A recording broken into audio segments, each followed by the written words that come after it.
This is the story of how my village survived Ebola. Bats brought the tiny Ebola germs, too small to see, so small, yet so dangerous. Without realizing, Grandfather rubbed a little blood in his eye. Ebola germs came into his body.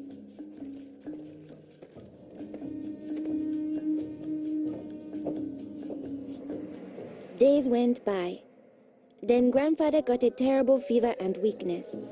We thought it was malaria, but he was soon much worse. He had vomiting and diarrhea. His fever got even higher.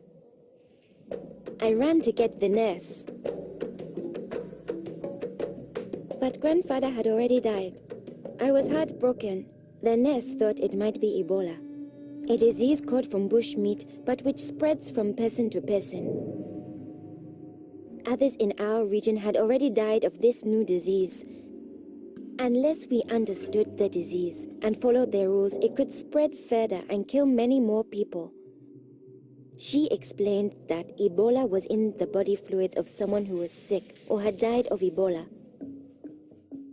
Their sweat, tears, mucus, saliva, vomit, diarrhea, urine, breast milk, sexual fluids, and blood. When we touch a sick person's body fluids, the Ebola germs can get into small breaks in our skin or into our eyes, nose, or mouth. The Ebola germs spread into our body and make us sick.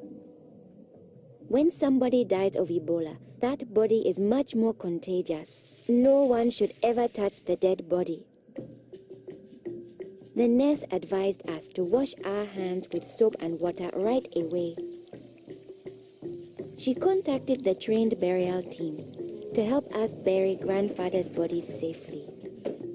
The burial team came. They comforted us and explained what they had to do to protect us.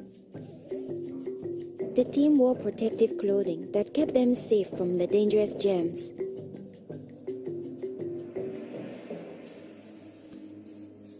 They sprayed Grandfather's room and his body with chlorine to destroy the Ebola germs.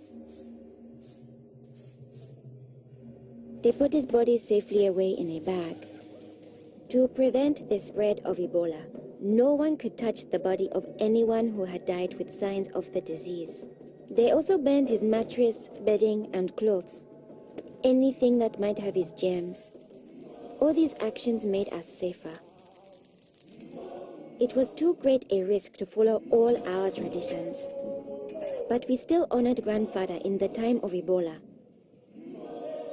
Our chief gathered all the villagers together after Grandfather's death. He explained that it's natural for us to fear Ebola, but if we trust in our health workers and follow their rules, we could stop the disease. The nurse explained to us, when a person has symptoms such as fever, don't touch them.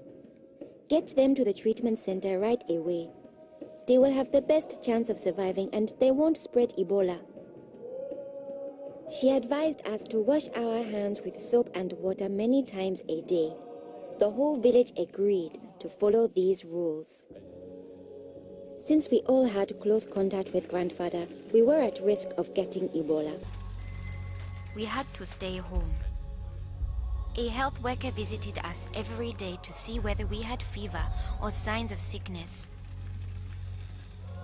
We would show signs within 21 days if we had Ebola.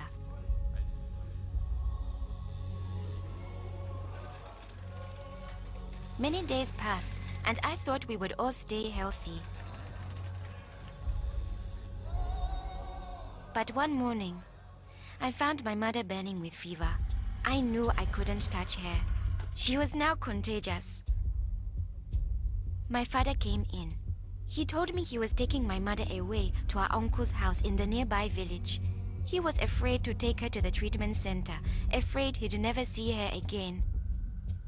I knew I had to stop them. I was young, but I stood up to both of them. I told them, this could be Ebola. She must go to the treatment center right away. We needed to trust in our health workers to save her, save ourselves, and save our village. I saw in their faces that they understood. Running away would only lead to more death and suffering. My mother tested positive for Ebola. They found her a bed. At first, the health workers looked scary, but I knew they wore the suits to protect themselves. And inside, they were normal people like the nurse. They took good care of my mother. They gave her fluids, medicine, and food, and helped her body stay strong to fight Ebola. I missed my mother very much, but I could still talk to her on the phone. Sadly, some people in my village didn't survive, but my mother got better day by day. Soon, we were able to see her from a safe distance. One day, the nurse announced that my mother would live. Now we were safe to hug and kiss her. It was a day to celebrate. Our village followed their rules. We trusted our health workers, brought us sick for care right away, called for the safe burial team when one of our people died, and we always wash our hands with soap and water.